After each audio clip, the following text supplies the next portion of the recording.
Time টেলিভিশনের নিয়মিত বাংলাদেশের রাজনীতি নিয়ে অনুষ্ঠান টাইম পলিটিক্স। আপনারা জানেন এই অনুষ্ঠানে আমরা বাংলাদেশের রাজনীতি নিয়ে সমসাময়িক ঘটনা প্রবাহ নিয়ে আলোচনা করে থাকি। আজকে স্টুডিওতে উপস্থিত আছেন দুজনই সাংবাদিক এবং লেখক। উপস্থিত আছেন বাংলাদেশের টেলিভিশনের টকশোর অত্যন্ত পরিচিত মুখ, আলোচিত টকশোর আলোচক মুনির হায়দার, সিনিয়র সাংবাদিক, এবং সঙ্গে আছেন নিউ ইয়র্কের অত্যন্ত পরিচিত মুখ, সবার প্রিয় মুক্তধারা ফাউন্ডেশনের প্রেসিডেন্ট, লেখক ও সাংবাদিক বিশ্বজিৎ সাহা। আপনাদের দুজনকেই টাইম পলিটিক্স অনুষ্ঠানে স্বাগত জানাচ্ছি। ধন্যবাদ। দর্শক, দেশে এবং দেশের বাইরে, আমেরিকা, নর্থ আমেরিকা, মধ্যপ্রাচ্য, ইউরোপ সহ পৃথিবীর যে প্রান্তে বসে যিনি এই অনুষ্ঠান দেখছেন সবাইকে স্বাগত জানাচ্ছি। আমি হাসানুজ্জামান সাকি। আপনারা জানেন এই অনুষ্ঠানের নিচে স্ক্রলে, টেলিভিশনের নিচে যে স্ক্রলে যে নাম্বারটি যাচ্ছে সেই নাম্বারে ফোন করে আপনারাও এই আলোচনায় যোগ দিতে পারেন। দুজন অতিথি আছেন, এই দুজন অতিথির কাছে যদি আপনার কোনো কিছু জানার থাকে, কোনো কিছু জিজ্ঞাসার থাকে, কিছু প্রশ্ন করতে চান, তাহলে সেটি করতে পারবেন। আপনারা জানেন যে গত 2-3 দিন আগে একটি মর্মান্তিক ঘটনা, একটি হত্যাকাণ্ড ঘটে গেছে। যুক্তরাষ্ট্রের প্রবাসী প্রকৌশলী, ব্লগার এবং লেখক বিশ্বজিৎ রায় নির্মমভাবে কুপিয়ে হত্যা করা হয়েছে তাকে। ঢাকা বিশ্ববিদ্যালয়ের টিএসসি এলাকায় বইমেলা থেকে বের হওয়ার পর রাতে তাকে হত্যা করা হয়। এই ঘটনা নিয়ে এখনও বাংলাদেশে যেমন আলোচনা চলছে, এই ঘটনার বিশ্লেষণ চলছে যে কিভাবে এই হত্যাকাণ্ড হলো, কেনই বা এই হত্যাকাণ্ড হলো, তেমনি যুক্তরাষ্ট্রে যারা প্রবাসী বাংলাদেশি আছেন তাদের মধ্যেও এই বিষয়টি ব্যাপক আলোড়ন তুলেছে। ইতিমধ্যে যুক্তরাষ্ট্রের প্রবাসী বাংলাদেশিরা এর তীব্র প্রতিবাদ জানিয়েছে। এখানে অমর একুশে বইমেলা যে চলছিল মুক্তধারা ফাউন্ডেশনের উদ্যোগে, সেই বইমেলাটি বর্ধিত করে অভিজিৎ রায় হত্যাকাণ্ডের নিন্দা জানানো হয়েছে সেখানে, এবং তাকে স্মরণ করে এখানে সভা এবং সেমিনার করা হয়েছে বইমেলায়। আমরা এই বইমেলার যে আয়োজক মুক্তধারা ফাউন্ডেশন, সেই ফাউন্ডেশনের প্রেসিডেন্ট এবং লেখক এবং সাংবাদিক বিশ্বজিৎ সাহার কাছে প্রথমে আমরা জানতে চাইব যে, আমরা জানি যে বিশ্বজিৎ রায়ের সঙ্গে আপনার পরিচয় ছিল। তিনি এই আপনার যে বাংলা উৎসব এবং বইমেলা হয় প্রতি বছর নিউ ইয়র্কে, সেই বইমেলায় তিনি একাধিকবার এসেছেন এবং সস্ত্রীকে এসেছেন। আমরা প্রথমে একটু বিশ্বজিৎ দা আপনার কাছ থেকে অভিজিৎ রায় একটু স্মৃতিচারণ চাচ্ছি। আসলে সাকি, আপনি যে ভুলটা বারবার করছেন, অভিজিৎ রায় আসলে বিশ্বজিৎ রায় নয়, ওনার নাম হচ্ছে অভিজিৎ রায়। অভিজিৎ রায় এই ভুলটা আমাদের যেদিন ওনার মানে মর্মান্তিকভাবে ওনাকে নৃশংসভাবে খুন করা হয়, সেরকম এই একই রকম বিশ্বজিৎ আর অভিজিতের মধ্যে এই ধরনের একটা সংমিশ্রণ এসেছিল ঢাকা থেকে, বাংলা একাডেমি থেকেও। যেহেতু যুক্তরাষ্ট্র প্রবাসী লেখক, তাকে নির্মমভাবে খুন করা হয়েছে বাংলাদেশের বইমেলা থেকে বেরোবার পরে। তো যেহেতু বাংলাদেশে আমি খুব ঘন ঘন যাই, অনেকে ভেবেছিলেন যে আমাকেই খুন করা হয়েছিল, এবং সেই বাংলাদেশ সময় 10:05 নিউ ইয়র্কে 11:05 আমার যে কলিগ, তাকে আপনার ফোন করে এই ঘটনাটি জানানো হয়। কিন্তু অদ্ভুতভাবে, মানে নির্মমভাবে সেই ঘটনাতে আমি ছিলাম না। আমি ফিরে আসি বাংলাদেশ থেকে 18ই ফেব্রুয়ারি। আমাদের সবচেয়ে বড় কষ্টের, বেদনার হচ্ছে যে একজন বিজ্ঞান মনস্ক লেখক এবং একজন সত্য কথা বলার মানুষ, যুক্তির মানুষ, যে কখনো নিজে বানিয়ে কথা বলে না, তার ডকুমেন্টস দিয়ে, তথ্য দিয়ে মানুষের কাছে তার জীবনের প্রায় বেশিরভাগ সময় বিজ্ঞানসম্মতভাবে, বিজ্ঞান মনস্কভাবে মানুষের কাছে তুলে ধরছে, এবং গোলামির বিরুদ্ধে যিনি প্রথম দিক থেকে প্রথম সত্য কথাগুলোকে মানুষের কাছে তুলে নিয়ে আসছে, সেই মানুষটি বাংলাদেশে বইমেলাতে তার একটা নতুন বই বেরিয়েছে, এবং এই বইটি বেরিয়েছে রবীন্দ্রনাথকে নিয়ে। রবীন্দ্রনাথকে নিয়ে তার যে কাজ, এই কাজটি হলো তার সর্বশেষ কাজ, এবং গত 3 মাস ধরে এ পর্যন্ত প্রায় তার সাথে আমার 10 থেকে 12 বার ফোনে কথা হয়েছে। রবীন্দ্রনাথকে অন্যভাবে আবিষ্কার করা, রবীন্দ্রনাথকে বিভিন্ন দিক থেকে তুলে ধরার যে তার যে আগ্রহ ছিল, সেটা নিয়ে বারবার বহুবার আমার সাথে কথা হয়েছে। অদ্ভুতভাবে তার বইটিও বেরিয়েছে এবছর, কিন্তু তাকে যেভাবে নিষ্ঠুরভাবে, নির্মমভাবে তার সত্য কথাকে স্তব্ধ করে দেওয়ার জন্য মৌলবাদীরা এবং সন্ত্রাসীরা যে পদ্ধতিতে খুন করেছে, আজকের বাংলাদেশের কাছে একটি প্রশ্ন যে এই বাংলাদেশ কি আমরা চেয়েছিলাম? এই বাংলাদেশে হুমায়ুন আজাদ বাঁচতে পারেনি, এই বাংলাদেশে অভিজিৎ রায় বাঁচতে পারছে না। এটা দুঃখজনক, এবং আমার বিশ্বাস বাংলাদেশের কোনো সুস্থ মানুষ এই মৃত্যুকে মেনে নেবে না। জি, আপনার কাছে কি মনে হয় যে অভিজিৎ রায় তো এখান থেকে গেছেন 16 তারিখে, বাংলাদেশে পৌঁছেছেন, তারপরে 17 তারিখ থেকে 17 ফেব্রুয়ারি থেকে বইমেলা থেকে তিনি যে রেগুলার যেতেন এবং যেতেন, তো সেদিনও তিনি গিয়েছেন এবং বইমেলায় ঘুরে বেরিয়েছেন। আমরা পত্রপত্রিকায় দেখেছি, সামাজিক গণমাধ্যমে দেখেছি যে তিনি তার বইয়ে অটোগ্রাফ দিচ্ছেন, সস্ত্রীক আমরা ছবিও বইমেলায় পেয়েছি। তারপরে তিনি একা সস্ত্রীক ফিরে এসেছেন। তো তার উপরে যে এরকম একটি হামলার আশঙ্কা ছিল, বিভিন্নভাবে যে তার উপরে হুমকি দিচ্ছিল, তারপরে একটু বাড়তি সতর্কতা নেওয়ার কি দরকার ছিল? হ্যাঁ, অবশ্যই বাড়তি সতর্কতা নেওয়ার দরকার ছিল। আমার সাথে অভিজিতের স্ত্রীর বান্ধবীর সাথে কথা হয়েছে ঘটনার পরের দিনেই, যে বন্যা বারবারই বলেছিলেন যে আরও সতর্কতা থাকা দরকার ছিল অভিজিতের। অভিজিৎ কখনোই মনে করতেন না সে আমেরিকা প্রবাসী বা সিঙ্গাপুরে যখন সে পিএইচডি করার জন্য যান, বা কখনোই নানির সাথে তার বাংলাদেশের সম্পর্কটা এত বেশি ছিল। এবং আপনি তার পাঞ্জাবি পরা বা তার যে মানে মনের মধ্যে যে একটা চিত্ত সবসময় একদম আনন্দ বা আপনার ভালোবাসা বা সমস্ত কিছু বাংলাদেশকে ঘিরে ছিল, সেটা আপনি তার লেখা বলেন সবকিছু আমি একটি লেখা পড়েছি, কিন্তু সেটা দেশপ্রেমের একটি। এবার বাবাকে নিয়ে লেখক আর আপনার বন্ধুকে নিয়ে লেখক, বৃদ্ধকে নিয়ে লেখক, তার মনের মধ্যে সবসময় এক ধরনের, যতই বিজ্ঞান মনস্কতার কথা বলি আমরা, যুক্তির কথা বলি, কিন্তু সবচেয়ে বড় বছর যে শিশুর মতো তার সবসময় এক ধরনের একটা আনন্দ উদ্বেলতা তার মধ্যে ছিল। এবং তার মৃত্যু যে এভাবে হবে সে এটা বিশ্বাস করতো না। অভিজিৎকে কিন্তু আজকে না, আজ থেকে 1.5 বছর আগে থেকে কিন্তু সন্ত্রাসীরা টার্গেট করেছে, আপনারা জানেন। এবং এই যে এখন আপনি যদি ক্যামেরাতে যেভাবে ধরা পড়ছে এবং যেইভাবে বাংলাদেশে বইমেলাতে যেভাবে নিশ্চিদ্র করে যে আপনার নিরাপত্তার ব্যাপারটি ছিল, অথচ খুবই মানে নিরাপত্তার বেষ্টনীর খুব কাছাকাছি অভিজিৎ খুন হয়ে গেল। এবং অভিজিতের স্ত্রীর যে চিৎকার বা যে এটার মধ্যেও অভিজিৎকে বাঁচাবার জন্য আমাদের সমাজে, যে এখনকার সমাজে যে আমরা কতটুকু পাষণ্ড হয়ে গেছে, আমাদের নতুন একটা চরিত্র বা চেহারা দেখা যাচ্ছে অভিজিতের মৃত্যুর মাধ্যমে, কিন্তু আপনি দেখবেন। এই বিষয়ে আরো সবিস্তারে আপনার কাছে জানতে চাইবো যে আমাদের সামাজিক প্রেক্ষাপটটা তাহলে কোন জায়গায় যাচ্ছে। তা আমি একটু মনির হায়দার আপনার কাছে আসি। অভিজিৎ রায়ের এই হত্যাকাণ্ডটি সম্পর্কে আপনার বক্তব্য, মন্তব্য জানতে চাচ্ছি যে আপনি এই বিষয়টি কিভাবে দেখছেন। আপনাকে ধন্যবাদ এবং বিশ্বজিৎ সাহাকে অভিনন্দন যে তিনি বেঁচে এসেছেন বাংলাদেশ থেকে। বাংলাদেশে এখন কেউ বিদেশ থেকে গিয়ে আক্রান্ত না হয়ে ফিরে আসাটা আসলে খুবই অভিনন্দনযোগ্য একটা ব্যাপার। এবং বিশ্বজিৎ সাহা যেটা বললেন যে অনেকেই ভুল করে তাকে ভেবে নিয়েছিল এবং তাকে টেলিফোনও করেছে তাকে অনেকে, সেটা তো ভুলক্রমে করেছে। কিন্তু বাস্তবতাই এরকম যে বিশ্বজিৎ সাহা হোক আর হাসানুজ্জামান সাকি হোক, আজকের বাংলাদেশের সামগ্রিক নিরাপত্তার চিত্রটা এমনই যে বিদেশ থেকে আপনি বাংলাদেশে যান কিংবা বাংলাদেশের ভেতরেই ঘর থেকে আপনি কাজের জন্য বের হন, এরপরে যে আপনি সুস্থ সবলভাবে জীবিত ঘরে ফিরে আসবেন সেই গ্যারান্টি কেউ দিতে পারছে না, বাংলাদেশ রাষ্ট্র দিতে পারছে না। সুতরাং প্রতিটি মানুষই যখন দেশে গিয়ে বিদেশে ফিরে আসেন অথবা ঘর থেকে কাজের জন্য বেরিয়ে আবার সন্ধ্যাবেলায় বা বিকালবেলায় ঘরে ফিরে আসেন, প্রত্যেককে এখন অভিনন্দন জানাতে হয় যে তারা এখনো বেঁচে আছেন। আমি যতদূর জানি বিশ্বজিৎ সাহা তিনি তার সেরকম কোনো দলীয় রাজনৈতিক বৃত্ত নেই, যতটুকু জেনেছি তিনি ওইভাবে কোনো রাজনীতির সঙ্গে যুক্ত নয়। আমিও যুক্ত নই, আপনিও যুক্ত নন। বাংলাদেশের রাজনীতির কথা বলছি। সেই অবস্থান থেকে আমার কাছে ব্যাপারটা অনেক ওয়াইড, আরো বিস্তৃত পরিসরে। যে বিশ্বজিৎ সাহা বললেন যে দূরে কাছে দাঁড়িয়ে মানুষ দেখছে খুনের ঘটনাটি, কিন্তু কেউ এগিয়ে আসছে না। মানুষের বোধের মধ্যেও একটা ভয়ঙ্কর রকমের, বিস্ময়কর রকমের পরিবর্তন এসেছে। হ্যাঁ, এসেছে। বাংলাদেশের মানুষ এখন রাত পোহাবার পর পত্রিকা পড়ে বা টেলিভিশনের স্ক্রলে দেখে যে আজ কজন পেট্রোল বোমায় মারা গেল এবং পুলিশের ক্রস ফায়ারে কয়জন মারা গেল, অথবা সড়ক দুর্ঘটনায় কয়জন, মানে মর্গে কত লাশ পৌঁছলো।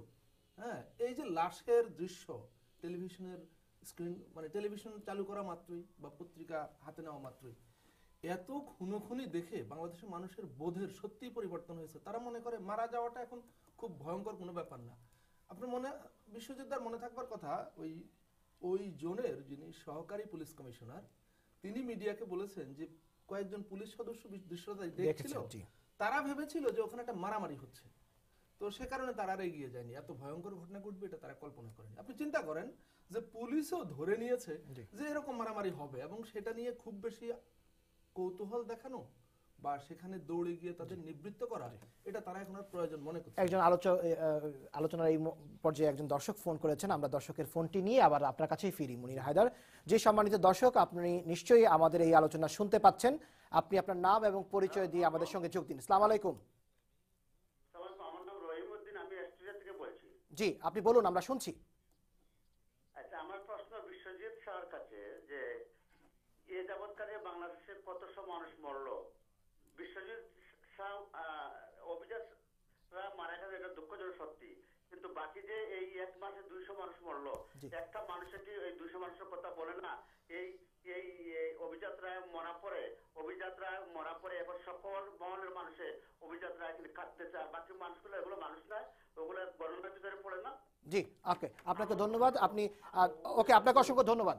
জি, আমরা আপনার কাছ থেকে একটি উত্তর খুঁজবো, তার আগে আপনি যা বলছিলেন। জি, আমি যা বলছিলাম সেটা হচ্ছে যে আমি জানি যে এখন বাংলাদেশের মানুষ যারা বাংলাদেশের ভেতরে আছেন বা দুনিয়াময় বিভিন্ন দেশে ছড়িয়ে আছেন, জি, তাদের প্রায় সকলের মনে এই ভদ্রলোকের প্রশ্নটা আছে, এবং তারা আমাকে বা বিশ্বজিৎ শাহকে সামনে পেলে এই প্রশ্নটাই করতেন। দেখুন, কোনো সন্দেহ নেই যে হুমায়ুন আজাদের মতো একজন প্রখ্যাত লেখক, চিন্তাবিদ এবং কবি, এরকম একজন মানুষের উপর আঘাত, সেটা আমাদের সবাইকে প্রচণ্ডভাবে উদ্বিগ্ন, আতঙ্কিত এবং ব্যথিত করে। আমরা বিস্মিত হই এবং আমরা সেই ঘটনাগুলোর প্রচণ্ড রকমের প্রতিক্রিয়া এবং নিন্দা জানাই, কোনো সন্দেহ নাই। কিন্তু আমার মনে হয় সমস্যাটা সেখানেই যে আমরা যখন, আমার দৃষ্টিতে আমি যাকে খুব বিশিষ্ট মনে করি, আমি যাকে খুব পছন্দ করি বা আমি যাকে খুব ভালোবাসি, যে তার যখন মৃত্যু হয় বা নিহত হন বা খুন হন, সেটা দুর্ঘটনাক্রমে হোক বা এই ধরনের খুনের ঘটনা হোক, যখন আমার খুব কাছের লোক বা আমার পছন্দের কেউ হবে, তখন আমি রিয়াকশন দেখাই। তার মানে আমি যতক্ষণ আক্রান্ত না হচ্ছে, আমার কাছের লোক আক্রান্ত হওয়া মানে একভাবে আমিও আক্রান্ত হওয়া, আমি যতক্ষণ আক্রান্ত না হচ্ছি, আমি বাকিরা যে আক্রান্ত হচ্ছে এটাকে আমি মেনে নিচ্ছি। দুর্ঘটনার ক্ষেত্রে আমি যদি একটা উদাহরণ দিই, যে আমাদের খুবই প্রিয়, আপনার আমার সবার, আমি জানি না বিশ্বজিৎ সাহারও হয়তো, আমাদের সেই মিশুক মুনির স্যার, তিনি যখন তারেক মাসুদ, তারা যখন সড়ক দুর্ঘটনায় মারা গেলেন, আপনি সাকি দেখেন বাংলাদেশে প্রতি বছর সড়ক দুর্ঘটনায় কম বেশি 10,000 মানুষ মারা যায়। আমরা কিন্তু এই সমাজের তথাকথিত সচেতন মানুষেরা এটা নিয়ে কখনো খুব বেশি সোচ্চার ছিলাম না। একজন চলচ্চিত্র নায়ক ইলিয়াস কাঞ্চন, তার স্ত্রী সন্তান দুর্ঘটনায় মারা যাওয়ার প্রেক্ষিতে বা যে কারণে হোক, তিনি এটা নিয়ে একটা আন্দোলন করছেন। আমাদের সমাজের তথাকথিত শিক্ষিত আমরা যারা, তথাকথিত আমরা যারা সচেতন অগ্রসর, আমরা কিন্তু ইলিয়াস কাঞ্চনের সঙ্গে কোনো সাড়া টাড়া দিইনি। যখন আমাদের খুব প্রিয় একজন মানুষ, খুব কাছের একজন মানুষ এভাবে নিহত হলেন, তখন আমরা সবাই সোচ্চার হলাম। যখন হুমায়ুন আজাদ স্যার আক্রান্ত হলেন, আমরা সোচ্চার হলাম, তারপর আবার আমরা ভুলে গেলাম। আপনি দেখেন, বিশ্বজিৎ সাহা বলেছেন, আমরা কি এই বাংলাদেশ চেয়েছিলাম? আমরা কি বাংলাদেশ চেয়েছিলাম?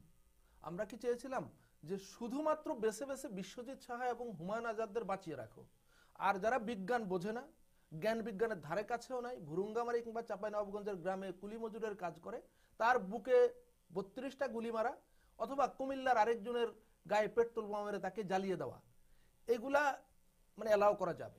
আসলে হয়েছে কি বিশ্বজিৎ, আমি হয়তো আপনিও আমার সঙ্গে একমতই হবেন যে আমরা যারা নাগরিক বা আমরা শিক্ষিত নাগরিক বা কিছুটা সচেতন নাগরিক নিজেদেরকে মনে করি, সেটা দেশে থাকি বা বিদেশে থাকি, আমাদের এই যে দৃষ্টিভঙ্গির, আমি মনে করি যে একটা সংকীর্ণতা সমাজকে আজকের জায়গায় নিয়ে এসেছে।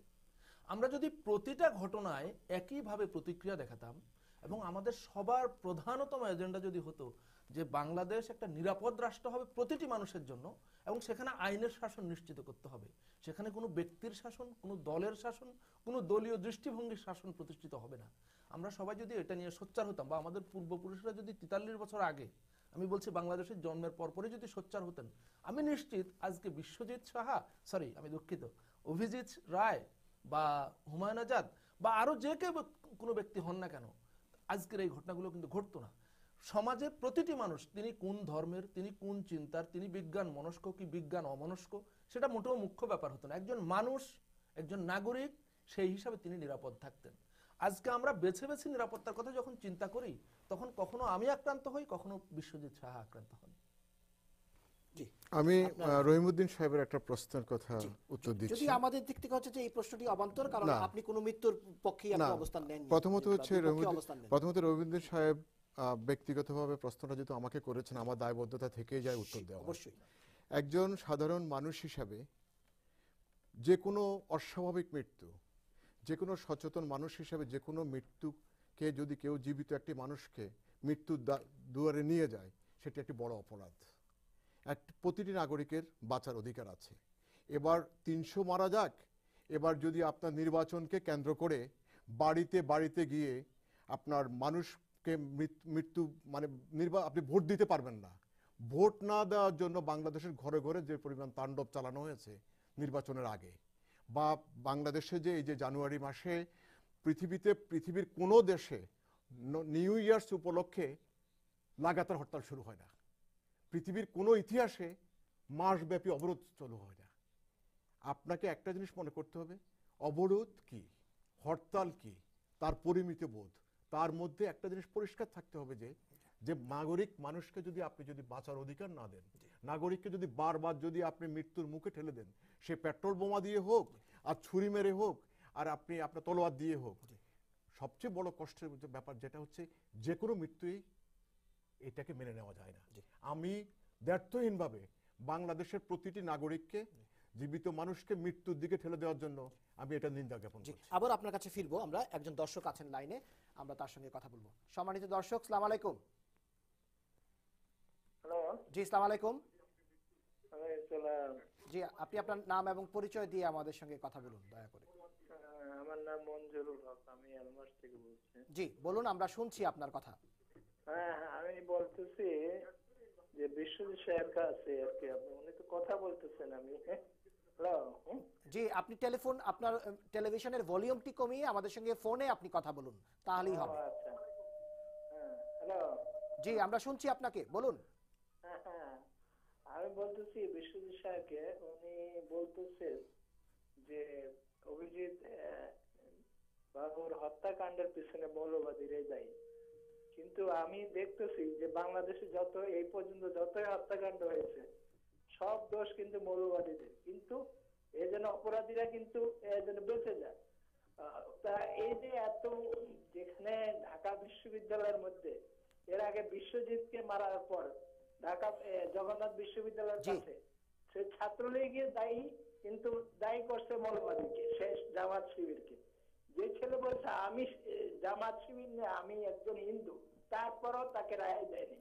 এই হলো বাংলাদেশের চরিত্র। জি, আপনাকে অসংখ্য ধন্যবাদ। আমরা বুঝতে পেরেছি প্রশ্নটি, সেটি হচ্ছে যে সমস্ত দায় গিয়ে মৌলবাদীদের উপরে পড়ছে। তো এতে কি আসলে যদি কেউ খুনি হয় তাহলে কি পার পেয়ে যাবে কিনা, এরকম একটি হয়তো কথা বলার চেষ্টা করেছেন। আপনার মঞ্জুরুল হক সাহেব আলমাস থেকে যে প্রশ্ন করেছেন, আসলে খুনিয়ে খুনির কোনো ধর্ম নাই, খুনির কোনো বর্ণ নেই, খুনির কোনো জাত নেই। যে খুন করুক অন্যায়ভাবে তার বিচার হওয়া উচিত, এবং রাষ্ট্রকে, যেহেতু রাষ্ট্রের একটা দায়িত্ব থেকে যায় যে কোনো মানুষের নিরাপত্তা বিধানের জন্য, এবং আমিও এই যে হত্যাকাণ্ড, যে কোনো হত্যাকাণ্ডের তীব্র নিন্দা জানাচ্ছি। আর নিন্দা জানানোর এখন আর সময় নেই। আমার মনে হয় আমাদেরকে সকল নাগরিককেই এর পেছনে অন্তর্নিহিত রহস্যগুলো উদ্ঘাটন করে, আর সবচেয়ে বড় কথা হচ্ছে যে এই যে কোনো মানুষের নাগরিক সচেতনতা বৃদ্ধি করা খুবই দরকার। এবং একটা জিনিস পরিষ্কার হয়ে গেছে অভিজিৎ হত্যাকাণ্ডের মাধ্যমে, যে মনে হয় যেন একটা সিনেমার একটা দৃশ্য চলছে, যে একটি মেয়ে তার স্ত্রী তার স্বামীকে বাঁচাবার জন্য যে আপ্রাণ প্রচেষ্টা, আঙ্গুল তার ফেলে দিয়েছে, তারপরও বাঁচাবার চেষ্টা করছে, আর একটি মানুষ আমরা দেখছি, আমরা কেউ এগিয়ে আসছি না। আসলে বর্বরতার একটা সীমা থাকে, এবং এই ঘটনাটির মাধ্যমে একটা জিনিস পরিষ্কার হয়ে গেছে যে আমাদেরকে মনুষ্যত্ব বা মানবতা বোধের দিকে আমাদের কাজ করা খুব বড় প্রয়োজন হয়ে পড়েছে। এই জায়গাটিতেই আমরা বিরতির পর আপনার কাছে ফিরবো আবারও। আমরা দর্শক একটি ছোট্ট বিরতি নিব। আপনারা শুনছেন আমাদের এই সমসাময়িক বাংলাদেশের রাজনীতি এবং অভিজিৎ রায় হত্যাকাণ্ড নিয়ে কথা আলোচনা করছিলেন দুজন সাংবাদিক এবং লেখক। উপস্থিত আছেন মুক্তধারা ফাউন্ডেশনের প্রেসিডেন্ট বিশ্বজিৎ সাহা এবং উপস্থিত আছেন সিনিয়র সাংবাদিক মনির হায়দার। ছোট্ট একটি বিরতির পর ফিরে আসছি, সঙ্গেই থাকুন।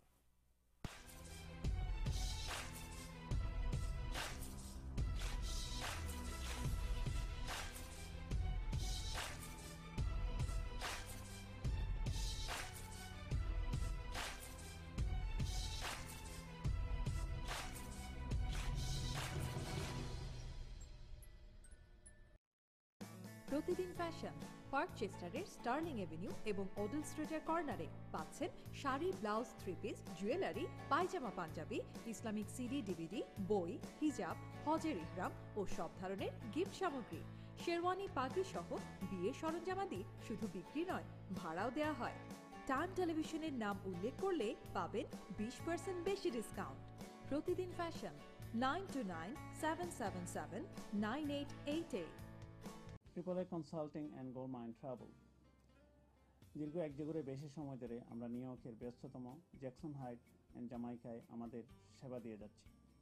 আমাদের সেবাসমূহ accounting, immigration, income tax and travel agent. আপনাদের যে কোনো ধরনের সেবা পেতে আমাদের সাথে যোগাযোগ করুন 718-478-0003। আপনাদের অতিরিক্ত সেবার জন্য বাংলাদেশের বারিধারায়ও আমাদের একটা পৃথক অফিস রয়েছে, ওখানে যোগাযোগ করতে পারেন 02-984-0954।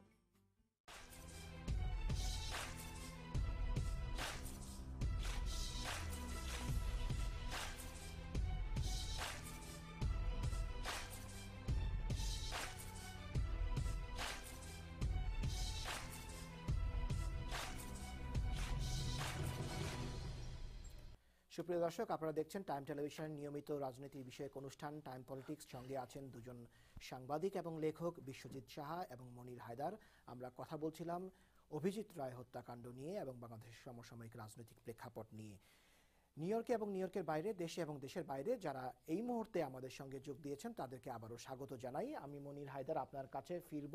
যে কথাটি বিশ্বজিৎ সাহা দুবার বলার চেষ্টা করেছেন সেটি হচ্ছে যে অভিজিৎ রায় মারা গেছেন, তার উপরে হামলা হয়েছে, তার স্ত্রীর উপরে হামলা হয়েছে, তার স্ত্রীর একটি আঙুল বিচ্ছিন্ন হয়ে গেছে, সারা দেহে রক্ত, মাথায়, সারা শরীরে জখম।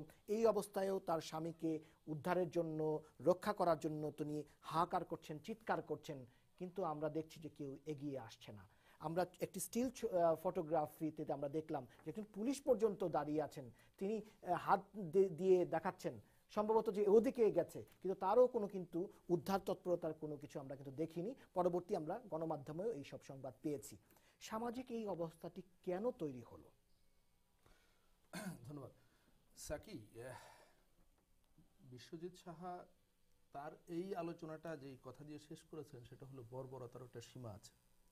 দেখুন, বর্বরতার সীমা এখন আর থাকছে না, কারণ রাষ্ট্র যখন বর্বর হয়ে যায় তখন রাষ্ট্রের কোনো পর্যায়ে বা সমাজের কোনো স্তরেই আর আপনি সেই মানবিক মূল্যবোধ আশা করতে পারেন না।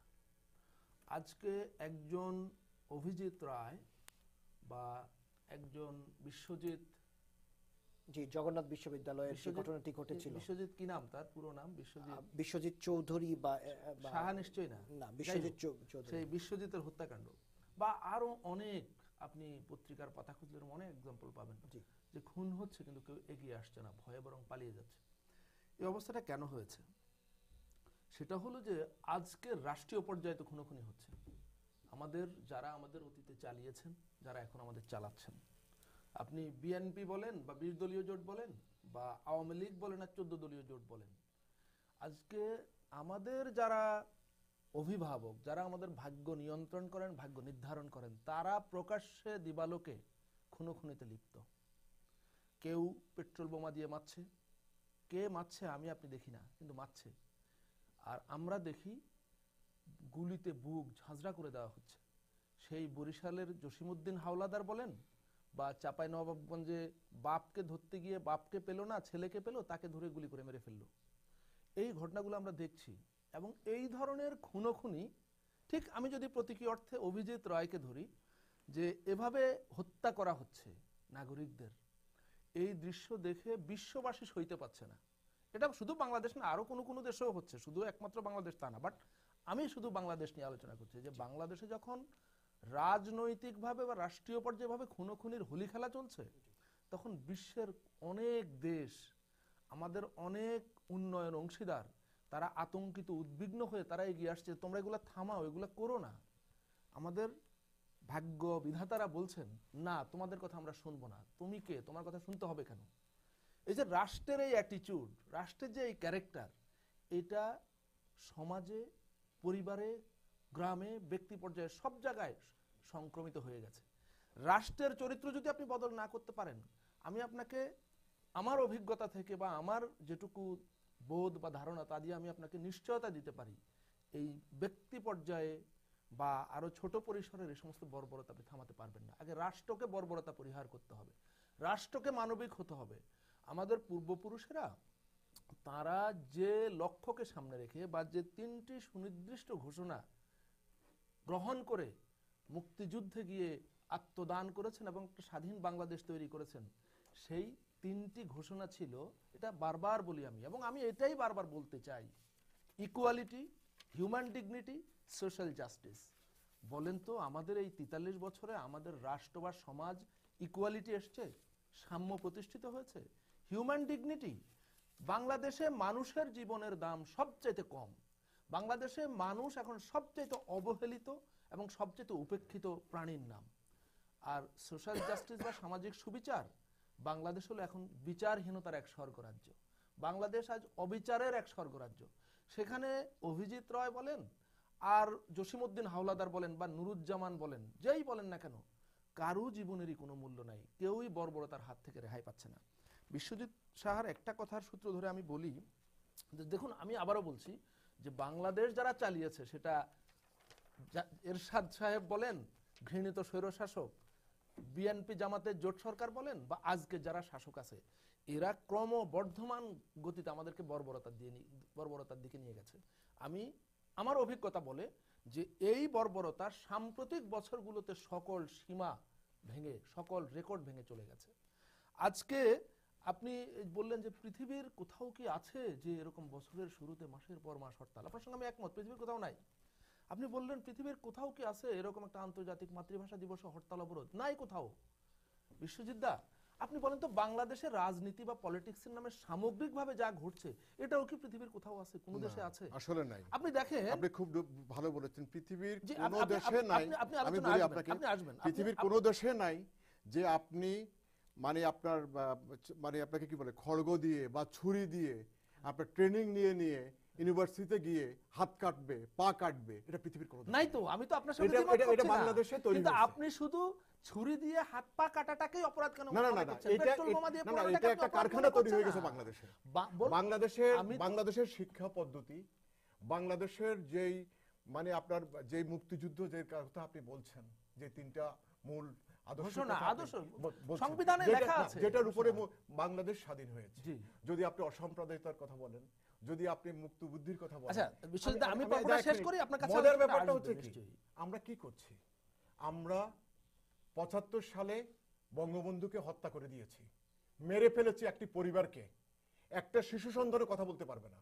আমরা কাজ করেছি, আমরা কারা? আমরা বাঙালিরাই করেছি। আমি কি শেষ করতে পারবো আমার আলোচনা? নিশ্চয়ই পারবেন। তাহলে কিন্তু আপনার বলতে সুবিধা হবে। আমি বলছি আপনাকে এই আপনার কারণে বলতে সুবিধা হবে, এই কাজগুলো আমি কিন্তু তো আসলে আপনার কথাটাকেই সমর্থন করছি যে বাংলাদেশে যা কথা ভালো কথা, সকলের জন্য ভালো কথা। বাংলাদেশে পলিটিক্সের নামে যা হচ্ছে, এটা দুনিয়ার কোথাও নাই। গৃহযুদ্ধ আছে, আমার সুযোগ হয়েছিল, আমি আফ্রিকার গৃহযুদ্ধ পীড়িত সবগুলো দেশে গেছি, আমি দেখেছি যে সেখানে কিভাবে গৃহযুদ্ধ হয় গোত্রে গোত্রে বা বিভিন্ন নৃতাত্ত্বিক জনগোষ্ঠীর মধ্যে কিভাবে গৃহযুদ্ধ আমি দেখেছি। কিন্তু জানেন, বাংলাদেশে মূল্যবোধের যে অবক্ষয়, সেটা গৃহযুদ্ধের দেশে কিন্তু নাই। তাদের গৃহযুদ্ধেরও কিন্তু একটা ডিসিপ্লিন আছে, সেখানেও কিন্তু কিছু মূল্যবোধের ব্যাপার আছে, বাংলাদেশে সেটা নাই। দেখুন, বাংলাদেশে রাষ্ট্রের যে বর্বরতার কথা আমি বলি, যে বিএনপি যখন ক্ষমতায় ছিল, তারা অপোজিশনের সঙ্গে যে আচরণ করেছে, এটার আমরা কিন্তু নিন্দা করেছি, সমালোচনা করেছি। যে আওয়ামী লীগকে তারা বঙ্গবন্ধু অ্যাভিনিউর মধ্যে ঘিরে রেখেছিল, যে বঙ্গবন্ধু অ্যাভিনিউ থেকে বেরোতে পারতো না। আওয়ামী লীগ করেছে কি, আরেক ধাপ এগিয়ে তারা বিএনপির সেন্ট্রাল অফিস বন্ধ করে দিয়েছে। না আসলে ঠিক আমি বলি এটা আপনি শেষ, আমাকে শেষ করতে দেন। খুব সুন্দর কথা বলছেন, আমাকে শেষ আওয়ামী লীগ আপনি কিন্তু আমাকে ইন্টারাপ্ট করছেন, তাহলে আমি থেমে থাকি, আপনি বলেন। সন্তান ছিল, 2টি সন্তান ছিল, তাকেও যেন শেষ করে দেওয়া যায় সেভাবে করে তাকে গুলি করে আপনি মেরে ফেলার এটার চেষ্টা সঙ্গে করেছেন। বঙ্গবন্ধুর হত্যাটা কেন মিলাচ্ছেন? না, সেটা তো বিচার হয়েছে। আমি বলছি যে আপনি যে বলছেন সেটা তো বিচার হয়েছে, ফাঁসি হয়েছে। ঘেরাও করে রাখা এক জিনিস, আর পরিকল্পিত বলে মেরে ফেলার চক্রান্ত করা আরেক জিনিস। আপনার সঙ্গে আমি কোনো বিতর্কে যেতে চাই না। দেখেন, আজকের বাংলাদেশে খুনুখুনিকে জায়েজ করবেন আপনি বঙ্গবন্ধু হত্যাকাণ্ড দিয়ে। ব্যাপারগুলো কিন্তু আসছে, কিন্তু না, পরম্পরা আসছে। কি কারণে আসছে? আচ্ছা, তাইলে খুনুখুনি চলুক, আমি আলোচনা থামিয়ে দিই। না সেটা না। তাহলে আপনি কেন আপনি বলছেন, আমি বলছি, না আপনি বলছেন, আমি শুনছি, এটাই নিয়ম। না আপনি শুনছেন না তো, আপনি তো আমাকে শেষ আচ্ছা, করতে ঠিক আছে, দিচ্ছেন। শেষ করে আবার- দেখেন আজকে যেটা বলেছি যে বঙ্গবন্ধু অ্যাভিনিউতে আটকে রাখা হতো, দুই জায়গায় ব্যারিকেড দিয়ে রাস্তার দুই মাথায়, তারা ওই রাস্তার ভিতরে মিছিল করতো। জি। আওয়ামী লীগ করলো কি, আরেক ধাপ এগিয়ে বিএনপির কেন্দ্রীয় অফিস তালা মেরে দিয়েছে, বলছে তোমাদের আর এই অফিসে আসার দরকার নাই। তারপরে করলো কি, বিএনপির একজন মহাসচিব আছেন ভারপ্রাপ্ত, তাও ভদ্রলোক ভারমুক্ত হতে পারেন নাই, তাকে দফা আগে কিন্তু কোনোদিন আওয়ামী লীগ বিএনপির মহাসচিবকে অ্যারেস্ট করা হতো না। সাকি আপনি সাংবাদিক, আপনার মনে থাকবার কথা, সেই ধারা ভেঙে গিয়ে মহাসচিবকে অ্যারেস্ট করা শুরু, মহাসচিবকে রিমান্ডে নেওয়া শুরু হলো। আচ্ছা তারপরে কি হলো দেখেন, এক ভদ্র মহিলা 3 বার প্রধানমন্ত্রী ছিলেন, ভাই তার অনেক সমালোচনা আমরা করি, ভালো মন্দ তার অনেক সীমাবদ্ধতা, অনেক দোষ ত্রুটি অপরাধ আছে, কিন্তু এক ভদ্র মহিলা 3 বার প্রধানমন্ত্রী ছিলেন। আপনি করলেন কি, আপনি তার বাড়ির সামনে এমন ভাবে বালুর ট্রাক দিয়ে তাকে অবরুদ্ধ করলেন যে আমার সন্তান বা বিশ্বজিৎ সাহার সন্তান যারা এগুলো হঠাৎ করে দেখে বলছে এটা কি প্র্যাকটিস, তারা মনে করছে এটাই হয়তো পলিটিক্স। এখন আগামীতে ধরেন কোনো কারণে বিএনপি তো আবার ক্ষমতা আসতেও পারে, আসবেই, আমি সেটা বলছি না, কিন্তু আসতেও তো পারে। যখন বিএনপি আসবে তখন এই ঘটনাগুলোর প্রতিশোধ নিতে গিয়ে বিএনপি কি করবে? ধরেন আওয়ামী লীগ প্রতিশোধ নিচ্ছে যে তুমি আমাকে বঙ্গবন্ধু অ্যাভিনিউ বাইরে যেতে দাওনি, তুমি তার কাটা দিয়ে আমাকে আটকে রেখেছো, সেটার প্রতিশোধ হলো আমি তোমার অফিস বন্ধ করে দিলাম। আচ্ছা এখন আবার যখন এ আসবে তখন এটার প্রতিশোধটা কি হবে? আওয়ামী লীগের অফিস কি বুলডোজার দিয়ে গুড়িয়ে দিয়ে ওখানে ফুলের বাগান বানায় ফেলবে বা অন্য কিছু তৈরি করে ফেলবে?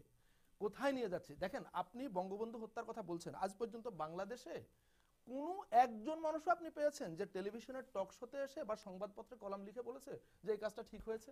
প্রত্যেকে বলেছে যে এটা একটা কলঙ্কজনক ঘটনা, এটার বিচার হোক। তারপরে বিচার হয়নি, বিচারের পথ রুদ্ধ করা ছিল, তারপরে আবার সুযোগ হয়েছে, সেটার বিচার হয়েছে, খুনিদের ফাঁসি হয়েছে, কিছু লোক পলাতক আছে। এটা একটা বিহিত কিন্তু হয়েছে, এটা কিন্তু কেউ কখনোই এটাকে অ্যাকসেপ্ট করেনি বা এটার পক্ষে বলেনি। এখন আপনি যখনই বাংলাদেশে এই ধরনের খুনোখুনি, রক্তের হোলি খেলা রাষ্ট্রীয় পর্যায়ে, এই বর্বরতা আপনি যখন আমি বা সাকি বা যে কেউ যখন বলবে, তখন আপনি যদি বঙ্গবন্ধুর হত্যাকাণ্ড, তার 2 ছেলে পুত্রবধূ এবং বঙ্গবন্ধুর কনিষ্ঠ ছেলে রাসেলের হত্যাকাণ্ডের কথা আনেন, তাহলে কি আমরা এটাকে জাস্টিফাই করে ফেলবো? এটা কোনোভাবেই হতে পারে না। সেটা একটা হত্যাকাণ্ড ছিল, সেটা নিন্দনীয় ঘটনা ছিল, সেটা প্রতিবাদযোগ্য ব্যাপার ছিল এবং সেটার বিচার হওয়া দরকার ছিল। অনেক দেরিতে হলেও সেটার বিচার হয়েছে। বিচারের পথ রুদ্ধ করার যাবতীয় আমি কি সমস্ত আমি কি ব্যবস্থা সেটা করা- বলিনি না, না, আপনাকে? আমি বলছি তাহলে সেই কথাটা আমরা আজকে কেন বলবো? আমাকে বলেন আমি সেটা। বলছি আপনি আপনাকে- যখনই সেই কথাটা বলবেন তার মানে হলো আপনি ডাইরেক্টলি অর ইনডাইরেক্টলি আপনি আজকের খুনোখুনি, আজকের না, না, বর্বরতাকে না, জাস্টিফাই আপনি করছেন। বিষয়টা যদি আসলে সেটা সেটা করেন, বিশ্বজিৎ সাহা জি, বলুন। আজকে অভিজিৎ রায় মারা গেছেন, কালকে মনির হায়দার মারা যাবে, তারপরের দিন হাসানুজ্জামান সাকি মারা যাবে এবং একদিন আপনি বিশ্বজিৎ সাহা একইভাবে ঘটনা করতে পারেন। জি, আমরা আমাদের দর্শকের সবার ফোন নিব। মানুষ হিসাবে প্রতিবাদ করা উচিত।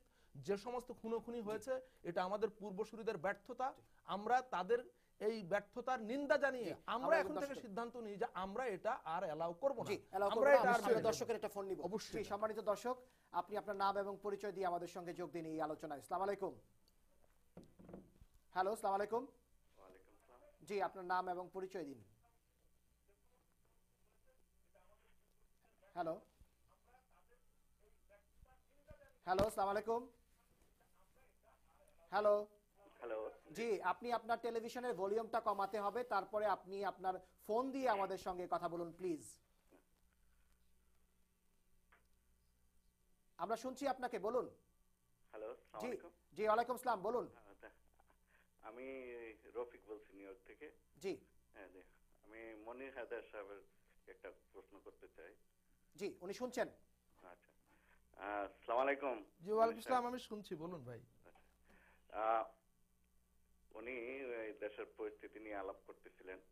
তা আমার প্রশ্নটা হইল, এই যে দেশে আজকে এই হানাহানি রাজনৈতিক যে অরাজকতা চলতেছে, ওনারা সব সময় বলেন যে এটা 5ই জানুয়ারি নির্বাচনের জন্য এই ঘটনাটা হইতেছে, কিন্তু ওনারা মূল জায়গায় যাচ্ছেন না। বাংলাদেশের রাজনীতি করতে হলে স্বাধীনতার মূল যে জায়গা, স্বাধীনতার চেতনা, প্রতিটা দলকে রাজনীতি করতে হবে এবং সেই মূল জায়গা থেকে বিরোধী দল এবং সরকারি দল যারাই রাজনীতি করে বাংলাদেশের স্বাধীনতার চেতনাকে ধারণ করতে হবে, মুক্তিযুদ্ধের চেতনাকে ধারণ করতে হবে এবং ওই জায়গায় আইসেই রাজনীতি যদি করে তাহলে এই হানাহানি এই থাকবে না। আপনাকে অসংখ্য ধন্যবাদ। আপনার কাছে এই প্রশ্নের উত্তরটি আমি নিব, কিন্তু তার আগে আমি যাব বিশ্বজিৎ শাহ আপনার কাছে। আপনি কিছু কথা বলতে চেয়েছিলেন, আপনি বলতে পারেন। তার আগে আমি আপনাকে যে প্রশ্নটি আমি মনির হায়দারকে করেছিলাম, যে প্রশ্নটি আপনি দুবার তুলেছেন, আরো একটু আপনার কাছ থেকে শুনতে চাই যে চোখের সামনে অনেক মানুষের সামনে হত্যা করা হলো, আমরা হত্যাকারীকে ঠেকাতে পারলাম না, হত্যাকাণ্ডটা ঠেকাতে পারলাম না, হত্যাকারীকে ধরতে পারলাম না, তার পেছনে ধাওয়া করতে পারলাম না, এমনকি যথাসময় তাকে উদ্ধারও করতে পারলাম না। আসলে এই ঘটনাটি আমাকে প্রচন্ডভাবে ব্যথিত করেছে। আমার কাছে মনে হচ্ছে যে সারা পৃথিবী বিজ্ঞানের কথা বলে, অসাম্প্রদায়িকতার কথা বলে, জ্ঞান বিজ্ঞানের কথা বলে, আমরা আধুনিক মানুষ হওয়ার চেষ্টা করি, মনের দিক থেকে আমরা কি এগুচ্ছি না পেছোচ্ছি? আমার কাছে বারবার নিজের মধ্যে ক্ষরণ হয়েছে। এই ঘটনাটি আমাকে প্রচন্ডভাবে পীড়িত করেছে যে আমরা আসলে কি মানুষের প্রতি মানুষের যে ভালোবাসা, শ্রদ্ধা, আন্তরিকতা বা পরস্পরের প্রতি পরস্পরের, আমার মনে আছে এক সময় একজন মানুষ আমাকে বলতেন বাংলাদেশে যে অনেক ভালো মানুষ আছে, যে সংখ্যা অনেক বেশি, ভালো মানুষরা কি করে, কেমন একটা ভালোত্বের জন্য একটি যখন পকেটমার যখন ধরা পড়ে 10টা পকেটমার গিয়ে থাপ্পড় চুপ্পড় দিয়ে তাকে বাড়ি করে নিয়ে যায়। আর একটা ভালো মানুষ যখন আঘাত পায় বা রাস্তায় আহত হয়, আরেকটি ভালো মানুষ কি করে, তাকে ধরে না, মনে করে যে তার যদি বাড়ি থেকে যেতে যদি 8 ঘন্টা দেরি হয়ে যায় তার স্ত্রী সন্তানরা মন খারাপ করবে। এরকম কথা আমি এক শিক্ষকের কাছ থেকে আমি শুনেছিলাম।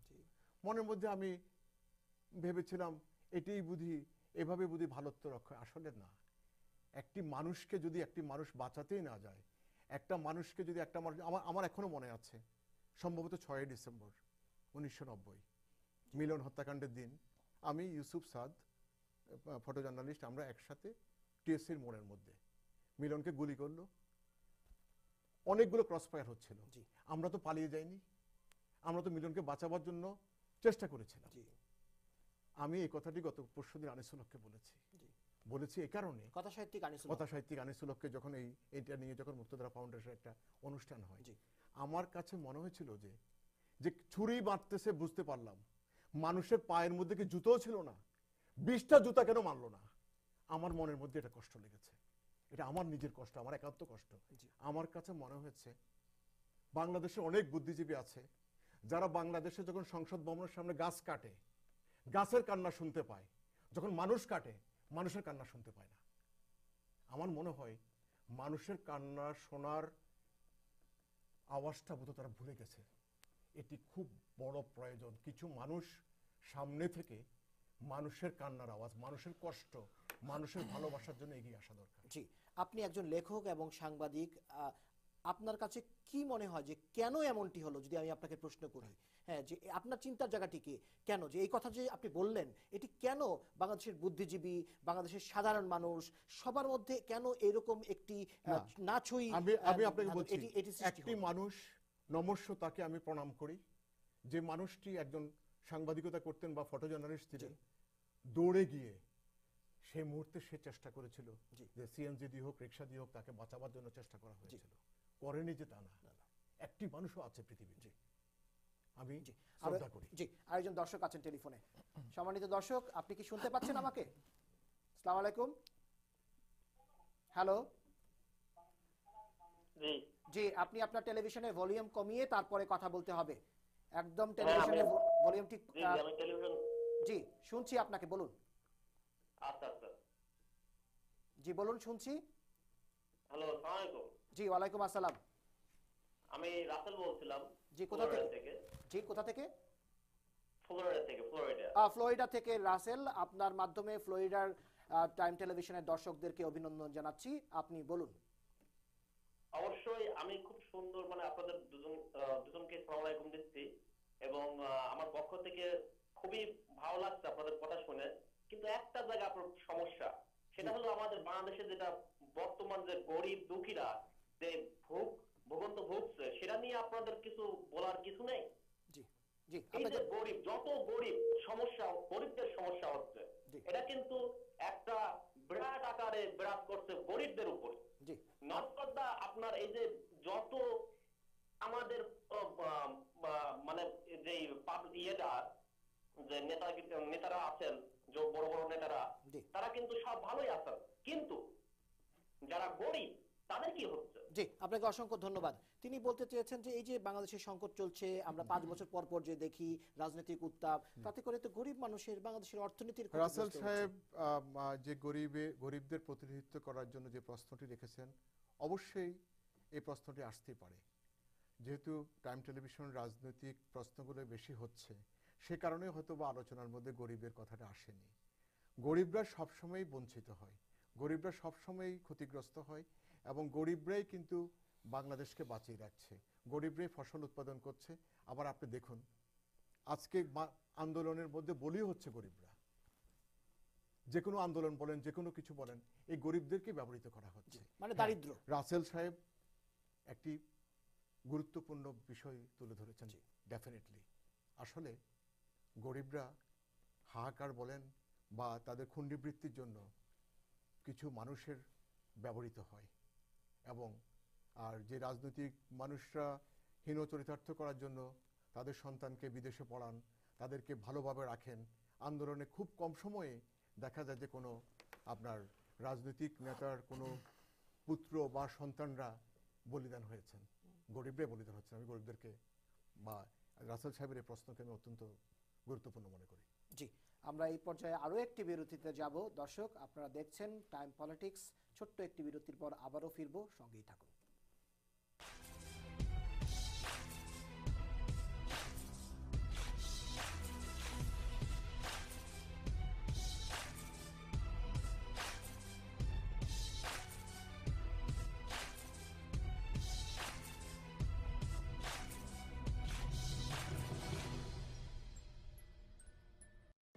প্রতিদিন ফ্যাশন পার্ক চেস্টারের স্টার্লিং এভিনিউ এবং ওডেল স্ট্রিটের কর্নারে পাচ্ছেন শাড়ি, ব্লাউজ, থ্রি পিস, জুয়েলারি, পায়জামা, পাঞ্জাবি, ইসলামিক সিডি, ডিভিডি, বই, হিজাব, হজের ইহরাম ও সব ধরনের গিফট সামগ্রী, শেরওয়ানি, পাগড়ি সহ বিয়ের সরঞ্জামাদি শুধু বিক্রি নয়, ভাড়াও দেওয়া হয়।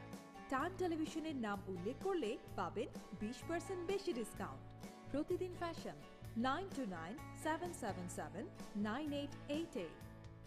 AAA consulting and gold mine travel. দীর্ঘ 1 যুগের বেশি সময় ধরে আমরা নিউ ইয়র্কের ব্যস্ততম জ্যাকসন হাইট অ্যান্ড জামাইকায় আমাদের সেবা দিয়ে যাচ্ছি। আমাদের সেবাসমূহ accounting, immigration, income tax and travel agent. আপনাদের যে কোনো ধরনের সেবা পেতে আমাদের সাথে যোগাযোগ করুন 718-478-0003। আপনাদের অতিরিক্ত সেবার জন্য বাংলাদেশের বারিধারায়ও আমাদের একটা পৃথক অফিস রয়েছে, ওখানে যোগাযোগ করতে পারেন 02-984-0954।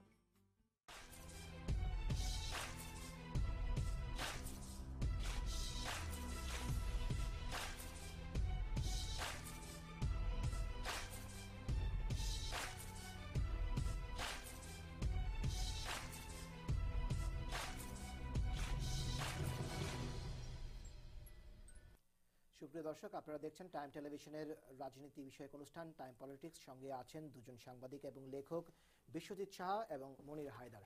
আমি মনির হায়দার আপনার কাছে ফিরবো।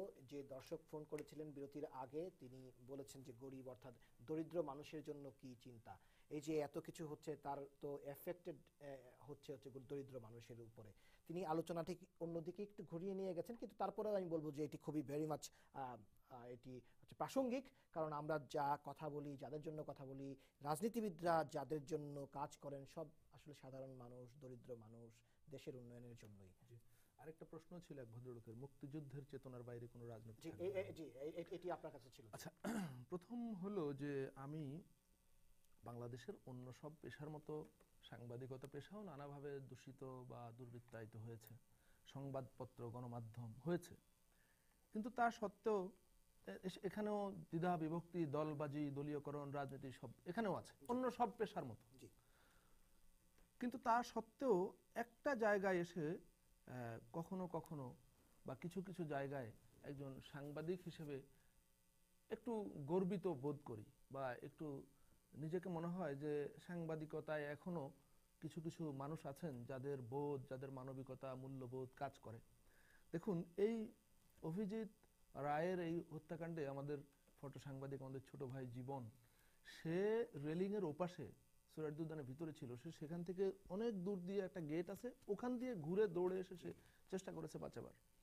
আমি ওর প্রতি কৃতজ্ঞ, আমাদের ছোট ভাই, যে ও এরকম একটা উদাহরণ সৃষ্টি করেছে। খুব অল্প কিছু কাল আগের আরেকটা ঘটনা দেখেন আপনি, যে 2014 সালের 5 জানুয়ারি যে ইলেকশন নিয়ে বিশ্বজিৎ দা তুললেন কথাটা, সেই ইলেকশনের আগের দিন ওই বিএনপির অবরোধ হরতালের মধ্যে যখন বিভিন্ন ঘটনা বিভিন্ন জায়গায় ঘটছে, তখন আমাদের সুপ্রিম কোর্টের ভিতর থেকে বিরোধী দল সমর্থক আইনজীবীরা মিছিল করে বেরোবার চেষ্টা করছিলেন। তখন এক ভদ্র মহিলা আইনজীবী তিনি ওখান দিয়ে যাচ্ছিলেন। তখন যুবলীগ ছাত্রলীগের ছেলেরা, আপনার মনে আছে যে সুপ্রিম কোর্টের গেটের তালা ভেঙে সুপ্রিম কোর্ট কম্পাউন্ডে ঢুকে পড়েছিল, এবং ওই মহিলা আইনজীবীকে পিটাতে পিটাতে তার কাপড় চুপড় ছিঁড়ে মাটিতে লুটোপুটি খাচ্ছে, তার ইজ্জত আবরু সব বেরোয় গেছে। ঠিক ওই সময় কেউ তাকে বাঁচাতে আসছে না, গোটা বাংলাদেশ মনে হয় যেন উলঙ্গ হয়ে যাচ্ছে সেখানে। ওই অবস্থায় একজন ফটো সাংবাদিক আমাদের বন্ধু সানাউল হক, সে দৌড়ে গিয়ে ওই সেখানে নিজের জীবনের ঝুঁকি নিয়ে, তার শরীরে কিছু আঘাত, ইট পড়েছে, লাঠি পড়েছে, সে ভদ্র মহিলাকে ওখান থেকে উদ্ধার করে একটা কাপড় দিয়ে পেঁচায় এসে উঠে নিরাপদ জায়গায় নিয়ে দিয়েছে। এবং এরকম আরো ঘটনা আছে, সাংবাদিকরা বাঁচানোর ঘটনা, এরকম অনেকগুলো ঘটনা আছে যে সাংবাদিক আমাদের সহকর্মী বন্ধুরা এ ধরনের অনেক মানবিকতার দৃষ্টান্ত স্থাপন করছেন। স্বাভাবিকভাবে আমি আপনি সাংবাদিক, বিশ্বজিৎ শাহ সাংবাদিক, আমরা এখানে কিছুটা মানে অনেক অন্ধকার, অনেক হতাশা, অনেক দুঃখ বেদনার মধ্যে কখনো কখনো মনে হয় যে হ্যাঁ, আমাদের পেশার কিছু কিছু লোক তো মানবিকতা দেখাতে সক্ষম হচ্ছে। আচ্ছা, দ্বিতীয় বিষয় হলো যে গরিবের কথা বলা হয়েছে, যে ওটা অবশ্য বিশ্বজিৎ শাহ বলেই ফেলেছেন যে গরিবদেরকে নিয়েই তো যত খেলা। বাংলাদেশে সবচাইতে ইমোশনালি ব্ল্যাকমেইলড হয় গরিবেরা। গরিবদের আবেগ নিয়ে সবাই খেলে, কেউ রাজা হয়, কেউ উজির হয়, কেউ প্রধানমন্ত্রী হয়, কেউ প্রেসিডেন্ট হয়, মন্ত্রী হয়, এমপি হয়। আবার সেই গরিবদের সঙ্গে সবাই প্রতারণা করে, আবার খুন হয় গরিবরা, আবার বোমা পড়ে গরিবের গায়ে, আবার ক্রসফায়ারে বুক ঝাঁঝরা হয়ে যায় গরিবদের। আপনি দেখেন এই গত 2 মাসে বা গত কয়েক বছরে যত লোক এই পেট্রোল বোমায়, ককটেলে, কিংবা আপনার ওই পুলিশের গুলিতে, ক্রসফায়ারে, এখন আবার গণপিটুনি নাম দিয়ে চলছে, এই যত ঘটনায় মানুষ মারা গেছে, আপনি খুঁজলে দেখবেন এর মধ্যে সত্যিকার অর্থে 90 ভাগ বা 95 ভাগই হচ্ছে গরিব মানুষ, এবং তারা এই ঘটনাগুলোর শিকার হচ্ছে। যতদিন পর্যন্ত এখানে দায়িত্বশীল রাজনীতি প্রবর্তিত না হবে, যতদিন পর্যন্ত সত্যিকার অর্থে রুল অফ ল বা আইনের শাসন প্রতিষ্ঠিত না হবে, যতক্ষণ পর্যন্ত ব্যক্তির প্রাধান্য দূর না হবে, গোষ্ঠী বা মহলের আধিপত্য দূর না হবে, ততদিন পর্যন্ত গরিবরা কিন্তু এই প্রবঞ্চনা, খুন এবং প্রতারিত হয়েই যাবে। কিন্তু দুর্ভাগ্য হচ্ছে যে গরিবরা এই জিনিসটা বুঝতেই পারেন না, তারাই প্রতারকদের বারবার ঘুরে ফিরে তাদের নেতা নির্বাচিত করেন। এক জটিল সমস্যা, ডিম আগে না মুরগি আগে, সে আলোচনা আজ করতে গেলে আমরা আমাদের প্রাসঙ্গিক বিষয়গুলো বলতে পারবো না। কিন্তু আরেকটি প্রশ্ন ছিল আপনার কাছে, যে বাংলাদেশের স্বাধীনতা, মুক্তিযুদ্ধের চেতনা, যে বাংলাদেশে রাজনীতি থাকলে মুক্তিযুদ্ধের চেতনাই থাকতে হবে। অবশ্যই তিনি সত্যি কথাই বলেছেন, মুক্তিযুদ্ধের চেতনাই তো রাজনীতি থাকবে। একটা দেশ, পৃথিবীতে খুব কম দেশ কিংবা আদৌ আর কোনো দেশে এত মানুষ হত্যার বিনিময়ে স্বাধীনতা এসেছে কিনা, এটা মানে একটা বাংলা মানে সেই সময়ের পটভূমিতে এরকম ঘটনা দুনিয়াতে তার কোথাও ছিল না, যে এত মানুষের জীবনের বিনিময়ে একটা দেশ তৈরি হয়েছে। সুতরাং যে চেতনা নিয়ে এতগুলো মানুষ জীবন দিয়েছেন, এত মা বোন ইজ্জত দিয়েছেন, এত মানুষ রক্ত দিয়েছেন, সেই চেতনার আলোকেই তো বাংলাদেশ প্রতিষ্ঠিত হবে। প্রশ্ন হলো সেই চেতনাটা কি? আমি একরকম ভাবে বলতে পারি, আপনি একভাবে বলতে পারেন, বিশ্বজিৎ শাহ একভাবে বলতে পারে, কিন্তু আমি ব্যক্তিগতভাবে আমি মনে করি চেতনা তো সংবিধানে লিপিবদ্ধ আছে, যেটা আমি একটু আগে বললাম। চেতনা হলো প্রতিটি মানুষ সমান। বিশ্বজিৎ শাহ হিন্দু, মনির হায়দার মুসলমান, উইলিয়াম গোমেজ খ্রিস্টান, কিংবা আমাদের অম্লান দেওয়ান সে বৌদ্ধ, আমার ধর্মীয় পরিচয়, আমার বর্ণ পরিচয়, আমার দলীয় পরিচয়, আমার সাংগঠনিক পরিচয় এটা মুখ্য না। আমি বাংলাদেশের নাগরিক, আমি, আপনি এবং বিশ্বজিৎ শাহ, আমরা প্রত্যেকেই সমান সুযোগের অধিকারী। এটা হলো মুক্তিযুদ্ধের প্রধান চেতনা। দ্বিতীয় চেতনা হলো হিউম্যান ডিগনিটি, আমাকে মানুষ হিসাবে বিবেচনা করতে হবে। আপনি অনেক বড় শিক্ষিত, জ্ঞানী, গুণী, বহু টাকা পয়সার মালিক, আপনি যেমন মানুষ, আমি একেবারে গ্রামের একটা মুটে মজুর, কুলি, কুমার, কামার, আমিও মানুষ। দুজনের হিউম্যান ডিগনিটি বা মানবিক মর্যাদা সমান হতে হবে। এই রাষ্ট্রের মুক্তিযুদ্ধের চেতনা সেটা। আমার মুক্তিযুদ্ধের আরেকটা চেতনা হলো সোশ্যাল জাস্টিস, প্রতিটা মানুষ আইনানুগ সুবিচার পাবার অধিকারী।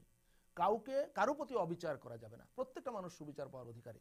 আর এই তিনটির সমন্বয়ে যে চেতনাটা আমাদের মূল চেতনা, সমন্বিত চেতনা, ইন্টিগ্রেটেড, সেটা হলো গণতন্ত্র থাকতে হবে, একটা নির্ভেজাল গণতন্ত্র, যেই গণতন্ত্রে মানুষের প্রায়োরিটি থাকবে, যেই গণতন্ত্রে সহিষ্ণুতা থাকবে, যেই গণতন্ত্রে সবাইকে অ্যাকোমোডেট করা হবে। একজন নৃতাত্ত্বিক জাতিগোষ্ঠীর একজন মানুষ যদি কোনো জাতিগোষ্ঠীর থাকেন, তিনি রাজনৈতিক দল করার অধিকার থাকবে যদি তিনি মনে করেন আমি আমার এই দল নিয়ে রাজনীতি করব। একটা একক ধর্মীয় পরিচয়ের কেউ যদি মনে করেন আমি আমার এই ধর্ম নিয়ে রাজনীতি করবো, সে করতে পারে, তার অধিকার থাকবে। আবার আরেকজন বলতে পারে না, আমি তোমার এটা মানি না, এটুকু সে বলতে পারে, কিন্তু তোমার গলা চেপে আমি বলতে পারি না যে তুমি এটা করতে পারবে না। গণতন্ত্র সেই গণতন্ত্র, প্রতিটা মানুষ বলতে পারে যে আমার আইডিওলজি এই, আমি এটা করতে চাই, মানুষ আমার সঙ্গে যদি আসে আমি আছি। সুতরাং গণতন্ত্র এক নম্বর, আর বাকি তিনটা সংবিধানের সন্নিবেশিত, এটা হলো মুক্তিযুদ্ধের চেতনা। আমি মনে করি অবশ্যই বাংলাদেশের প্রতিটি রাজনৈতিক দলকে এই চারটি চেতনা ধারণ করেই রাজনীতি করতে হবে। যদি না করেন তাহলে স্বাভাবিকভাবেই তারা বাংলাদেশের মানুষ দ্বারা প্রত্যাখ্যাত হবে, তারা এদেশে রাজনীতি করতে পারবে না। জি, আমি একটু মনির হায়দার যে কথাটি বলছিলেন যে আমাদের প্রতিটি পেশার মধ্যেই রাজনীতি, দলাদলি এবং সাংবাদিকতা এর বাইরে নয়। আমরা তিনজন মানুষই এই সাংবাদিকতা পেশার সঙ্গেই আছি, সাংবাদিকতা করি। সেই জায়গা থেকে আজকে আমরা দেখেছি যে এডিটর্স কাউন্সিলের একটি বিবৃতি নিয়ে খুব আলোড়ন তৈরি হচ্ছে। এডিটর্স কাউন্সিল থেকে বিবৃতি দেওয়া হয়েছে বাংলাদেশের সংবাদপত্রে এবং গণমাধ্যমে, টেলিভিশন, ইলেকট্রনিক মিডিয়ায় কোনো স্বাধীনতা নেই, মত প্রকাশের স্বাধীনতা নেই। আবার সেটির বিরোধিতা করে এডিটর্স কাউন্সিলের কিছু কিছু সদস্য, কিছু কিছু সাংবাদিক সেটির বিরোধিতা করেছেন। এই বিষয়গুলো নিয়ে আমরা দেখেছি যে প্রধানমন্ত্রী শেখ হাসিনা সংসদে কথা বলেছেন। প্রধানমন্ত্রীর ছেলে সজীব ওয়াজেদ জয়, যিনি প্রধানমন্ত্রীর উপদেষ্টা, তথ্য এবং প্রযুক্তি উপদেষ্টা, তিনি নিজে ডেইলি স্টারের সম্পাদক মাহফুজ আনাম সম্পর্কে তিনি মন্তব্য করেছেন এবং তাদেরকে গ্রেফতারের কথা বলেছেন, যে তাদের গ্রেফতার করা উচিত। এই পর্যায়ে আবারও এডিটর্স কাউন্সিল থেকে এই বিরোধিতা করে, প্রধানমন্ত্রীর বক্তব্যের বিরোধিতা করে আরেকটি বিবৃতি এসেছে। আপনি একটু এই বিষয়ে আপনার আসলে আপনি যে ঘটনাটির কথা আপনি বলছেন, এটি এই মুহূর্তে বাংলাদেশে নিশ্চয়ই আলোচিত বিষয়, তবে এটি পুরোপুরি গ্রহণযোগ্য নয়। এই কারণে যে এডিটর্স কাউন্সিল থেকে যখন এই বিবৃতিটি দেওয়া হয়, সেখানে বিশেষ করে যেটা যে প্রেসিডেন্ট গোলাম সারোয়ার সাহেব, শ্যামল দত্ত সহ অনেকেই অনুপস্থিত ছিলেন, এবং এই ঘোষণাটি যেখানে দেওয়া হয়েছে এই বিবৃতির মধ্যে তার স্থানটিও পর্যন্ত উল্লেখ নাই, যে কোন জায়গাতে একটি যখন বিবৃতি দেওয়া হয়, সেটা পাস হয় বা প্রেসে পাঠানো হয়, তার সময় বা কোথায় হয়েছে বা কারা কারা আপনার সে সময় বা আপনার এই পদ্ধতির মধ্যে ছিল, সেই জিনিসটি আসলে উল্লেখ নেই। এটা আমার চোখে পড়েছে। আচ্ছা, এবং আমার মনে হয় এই ধরনের বিবৃতি কখনোই তাড়াহুড়ো করে দেওয়া ঠিক না। যেমন ধরেন আপনি ডেইলি স্টারে যে ছবিটি ছাপা হয়েছে, সেই ছবিটি নিয়ে, একটি নিষিদ্ধ ছবি নিয়ে যে কোনো লোকের মতামত থাকতেই পারে যে এই ছবিটি না ছাপলেও উনি পারতেন। ছাপার যেমন অধিকার আছে, আবার না ছাপতে পারেন সে কথা বলারও নাগরিকদের অধিকার আছে। যদি আমরা নাগরিক অধিকারের কথা বলি, আমি বললে আপনি শুনবেন, আপনি বললে আমি শুনবো না, এটা হতে পারে না। আবার সম্পাদক যে সব ক্ষমতার অধিকারী সেটাও না, সম্পাদকের কথার সামনেও নাগরিক অধিকার সে বলতে পারে, প্রধানমন্ত্রী হোক বা সে কৃষক হোক বা সাধারণ মানুষ হোক। মূল বিষয়টা হচ্ছে আমি কিভাবে বলছি, আমি শোনাবো আপনি শুনবেন, এটা হয় না। শুনতে হবে, শোনাতে হবে। আমার মনে হয় তড়িঘড়ি করে কোনো কিছু না করে বা কাউকে পক্ষপাত দুষ্ট না করে, সমাজের একটি জায়গার মধ্যে যে জায়গা নিয়ে আমরা অহংকার করি, সাংবাদিকতা, সম্পাদকতা, বা একসময় কি হতো, সাংবাদিকরা মনে করতো কি বিশ্বাসবোধ কি ছিল, নিজেরা খবর হবে না, সে খবর করবে। আস্তে আস্তে বিশ্বাসবোধের পরিবর্তন হয়। সমাজের মধ্যে যখন বিভিন্ন জায়গার মধ্যে ক্ষতস্থান হয়ে যায়, সমাজের মধ্যে যখন পুঁজ হয়, সব ক্ষেত্রে পুঁজ হয়। আমার মনে হয় যে বাংলাদেশের সংবাদপত্রের আমাদের গুরুজন যারা, বয়োজ্যেষ্ঠ যারা, তারা নিশ্চয়ই অনেক গুণী মানুষ। তাদের কাছে আমার নিশ্চয়ই একটা ছোট্ট আবেদন থাকবে যে আমার বিশ্বাস তারা অনেক জ্ঞানী, অনেক বিষয় বোঝেন, কিন্তু একটি বিষয়, সহজ জিনিস বোঝা দরকার। সেটা হচ্ছে যে আপনি যাই বলেন, যাই করেন, বাংলাদেশের মুক্তিযুদ্ধের কথা আপনি বলবেন, আবার মুক্তিযুদ্ধের বিরোধীদেরকে আপনি এস্টাবলিশ করবেন, আবার তাদেরকে দিয়ে আপনি রথের চাকা ঘুরাবেন, এটা হয় না। দুটো একসাথে হয় না। আপনাকে বিশ্বাস করতে হলে যে বিশ্বাস আপনি মনে করেন, ধারণ করেন, সেই বিশ্বাস অনুযায়ী আপনি কাজ করবেন। আপনি আপনি নিজেকে অসাম্প্রদায়িক বলবেন, আবার জামাতকে প্যাট্রোনাইজ করবেন, আবার জামাতকে আপনি সহযোগিতা করবেন, না, এটা হয় না। জি, আপনার কাছে খুব সংক্ষেপে জানতে চাই যে বাংলাদেশের মত প্রকাশের স্বাধীনতা এবং গণমাধ্যমের চিত্রটি কেমন? বাংলাদেশের মত প্রকাশের স্বাধীনতা যদি বলেন, আপনি যে কোনো টক শো বলেন, রাতের বেলা 12টার সময় বলেন, 10টার সময় বলেন, যে কোনো জায়গায় বলেন। আমি গত 2 সপ্তাহ আগে এলাম, প্রায় 5-6টি চ্যানেলে আমাকে ডেকেছিল কথা বলার জন্য। আমি তো রাজনীতির কথা তেমন জীবনে, আমি কাজ করি হচ্ছে সংস্কৃতি নিয়ে, শিল্প সাহিত্য নিয়ে, সে কথা উঠেছে। কিন্তু আমার কাছে, আমি একটা কথা পরিষ্কার আমার কাছে মনে হয়েছে যে আমি যেটা বলতে চেয়েছি আমি বলতে পেরেছি, বাট তার অর্থ এ না যে আমার কথাই সত্যি। যদি কারো কথা বলতে না দেওয়া হয়, সেটি অপরাধ এবং সেটি করা উচিত না। জি, আপনাকে অসংখ্য ধন্যবাদ। আপনাকে দিয়ে আলোচনা শেষ করবো। আমাদের আলোচনা একেবারেই শেষ পর্যায়ে এসেছে, আমাদের হাতে সময়ও কম। মনির হায়দার, আপনাকে একই প্রশ্ন করতে চাই, যেহেতু কথা হচ্ছে বাংলাদেশের গণমাধ্যম নিয়ে, এডিটর্স সম্পাদকীয় পর্ষদের যে পেড, বিশ্বজিৎ শাহ বলার চেষ্টা করেছেন যে এটি কোথা থেকে এসেছে সেটি কোনো চিহ্ন ছিল না, কিন্তু আমরা জানি যে সম্পাদক পর্ষদের একটি পেড আছে তেজগাঁ শিল্প এলাকা থেকে, সমকালের যে অফিস যেটির সম্পাদক হচ্ছে গোলাম সারওয়ার, সেখান থেকে এই প্যাডের মাধ্যমে বিবৃতি দেওয়া হয়। যদিও এই মুহূর্তে যতটুকু জানি যে সপ্তাহখানেক আগে তিনি লস অ্যাঞ্জেলেসে এসেছেন অসুস্থতার কারণে। জি, ধন্যবাদ সাকি। আমি বুঝতে পেরেছি ব্যাপারটা। প্রথম বিষয় হলো যে শাসকেরা স্বেচ্ছাচারী বা স্বৈর শাসক কেন হয়ে ওঠে, বিশেষত গণতান্ত্রিক কায়দায় নির্বাচিত শাসকেরা যখন স্বেচ্ছাচারী বা স্বৈর শাসক হয়ে ওঠে, এটার পিছনে কিছু উপাদান থাকে। সেই উপাদানগুলো হলো, আমরা যারা সমাজের তথাকথিত শিক্ষিত অগ্রসর মানুষ, আমরা তাদেরকে স্বৈর শাসক হিসেবে গড়ে উঠতে সাহায্য করি, প্ররোচিত করি। এই যে প্রসঙ্গটা আনলেন, এটা মোটা দাগে কিন্তু সেই ঘটনারই একটা অংশ বা সেই প্রক্রিয়ারই একটা অংশ। দেখুন, অতীতের সাংবাদিকদের একটি ইউনিয়ন ছিল, এখন সেটি দুটো ইউনিয়ন। সাংবাদিকতায় দুটো একদম পরিষ্কার দুটো অংশ। জনপ্রশাসনে একটা পক্ষ যখন যারা ক্ষমতায় থাকে তাদেরকে গিয়ে বলে যে এভাবে এভাবে করেন, আমরা আপনার সঙ্গে আছি, ওগুলোর কোনো পাত্তাই দিবেন না। তখন দেখে আরে ভালোই তো, এরা তো আমাদেরকে সাপোর্ট দিতে আসছে, সব ভাগ করে ফেলো, সব শ্রেণী পেশার লোকদেরকে এভাবে ভাগ করে ফেলে। এবং আমাদের দুর্ভাগ্য হলো যে এইভাবে আমাদের অগ্রজ বিভিন্ন পেশায় যারা আছেন, সাংবাদিকতা সহ, তারা এভাবে বশংবদ হয়ে ওঠার কারণেই আমাদের বুকের উপর কদিন পর পর এক একটা জগদ্দল পাথরের মতো স্বৈর শাসক চেপে বসে। দেখুন, যে সম্পাদক পরিষদের যে বিবৃতির কথা বলা হলো, আপনি যেটা তুললেন, এবং বিশ্বজিৎ শাহ যেটা বললেন, আমি আপনার সঙ্গে একমত।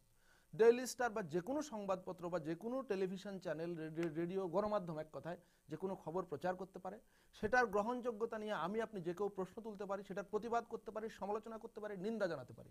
কিন্তু দেশের প্রধানমন্ত্রী বা তথ্যমন্ত্রী বা মন্ত্রিসভার সদস্যরা যারা সংবিধানের আওতায় শপথ নিয়েছেন, কারো প্রতি রাগ বা বিরাগের বশবর্তী হয়ে কোনো আচরণ করবেন না, তারা কিন্তু সেই তালিকায় পড়েন না। আমার আপনার তালিকায় পড়েন না। যখন দেশের প্রধানমন্ত্রী সংসদে দাঁড়িয়ে বলেন এই ঘটনা, এটারও বিচার করা হবে, তখন কিন্তু সেটা কোথায় গিয়ে দাঁড়ায় আপনি আমার চাইতে কম বুঝেন না। দেখুন, সম্পাদক পরিষদের বিবৃতি নিয়ে তর্ক হতে পারে, সমালোচনা হতে পারে। সাকি, আমাকে 2 মিনিট সময় দিন, এটা অনেক গুরুত্বপূর্ণ বিষয়। কিন্তু সম্পাদক পরিষদের সভাপতি আমেরিকায় থাকলে সম্পাদক পরিষদ কি ফ্রিজ হয়ে থাকবে? তার সঙ্গে প্রত্যেকটা ঘটনায় টেলিফোনে মিটিংয়ে তিনি জয়েন করবেন। সেখানে নিশ্চয়ই একটা গঠনতন্ত্র আছে, সভাপতি না থাকলে কে সভাপতিত্ব করবেন, এবং সেখানে নিশ্চয়ই একটা কোরামের ব্যবস্থা আছে, কয়জন হলে কোরাম হবে। আমি একজন সাংবাদিক হিসাবে, আপনি টেলিভিশনে ছিলেন, আমি সংবাদপত্রে ছিলাম, আমি দেখেছি কখনো ডেইলি স্টার অফিসে মিটিং হয়, কখনো মানব জমিন অফিসে হয়, কখনো ঢাকা ক্লাবে হয়, কখনো সমকাল অফিসে হয়। কোথায় মিটিং হয়েছে এটার জন্য তো নির্দিষ্ট কোনো হল রুম নাই যে ওখানেই হইতে হবে। বিষয়টা হলো একটা বিবৃতি গেছে, এবং এই বিবৃতি যাওয়ার মতো আপনি হয়তো শতভাগ একমত না হতে পারেন, কিন্তু যথেষ্ট উপাদান বিদ্যমান যে বাংলাদেশের সংবাদপত্র বা গণমাধ্যম আজকে হুমকির মুখে। সেটা বিরোধী দল সংবাদ, ওরা বলেছে বিবৃতিতে যে একদিকে মানে রাজনৈতিক কর্মসূচির নামে সরকারের সমর্থক বানিয়ে দেওয়া হচ্ছে, আবার সরকার বলছে বিরোধী দলের সমর্থক। এই যে ঠেলাঠেলি, এই অবস্থার কারণে তারা বিবৃতি দিয়েছেন, এবং এটা যথার্থতা আছে। এটাই বাস্তবতা যে বাংলাদেশে বর্ণাঢ্য সংবাদ গণমাধ্যম জগৎ আছে, অনেক টেলিভিশন, অনেক সংবাদপত্র। দুর্ভাগ্যজনকভাবে সেখানে মত প্রকাশের স্বাধীনতা অত্যন্ত আশঙ্কাজনকভাবে বা আতঙ্কজনকভাবে নিয়ন্ত্রিত। না না সাকি, আমি আপনাকে একটু শেষ করতে দেন। সেটা হলো যে আপনার বিশ্বজিৎ স্যার একটা প্রশ্ন করেছেন, আমরা এগুচ্ছি না পিছাচ্ছি, একটা মৌলিক প্রশ্ন। দেখুন, আমরা আমাদের পূর্বসূরীরা যখন ব্রিটিশ শাসনামলে ছিলেন বা পাকিস্তানের শাসনামলে ছিলেন, তখনও আমরা দেখেছি যে কোনো রাজনৈতিক নেতাকে গ্রেপ্তার করা হলে তাকে একটা রাজবন্দির মর্যাদা দেওয়া হয়, সম্মান দেওয়া হয়, কিছু সুযোগ সুবিধা দেওয়া হয়। বাংলাদেশের আজকে দুর্ভাগ্য হলো যে এখানে রাজবন্দি বলে কিছু থাকছে না, প্রত্যেককে ফৌজদারি মামলার অপরাধ করা হচ্ছে। একটা ছিনতাইকারীকে যেভাবে ট্রিট করা হয়, একটা রাজনৈতিক দলের অনেক বড় নেতাকেও একইভাবে ট্রিট করা হয়। এ হচ্ছে আমাদের অগ্রগতির একটা দৃষ্টান্ত।